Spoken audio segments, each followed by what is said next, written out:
คือวิธีการทำปลาสบานะเราต้องเอาก้างมันออกก่อนนะคะว้าวอันนี้ตัวไม่ใหญ่นะพี่สมบัติเนาะอันนั้นตัวใหญ่ก็ค่อยๆหั่นนะเดี๋ยวเนื้อมันจะยุ่ย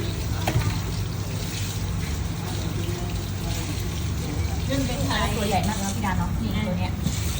เป็นไข่ทำข้าวผัดแซลมอนก็ไม่ดูเนี่ยอันนี้ก็ดูโอ้ตัวใหญ่มาก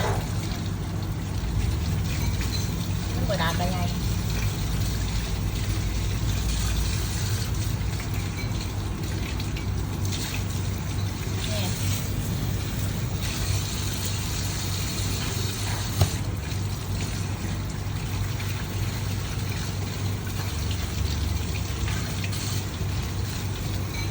สุขภาพในปลา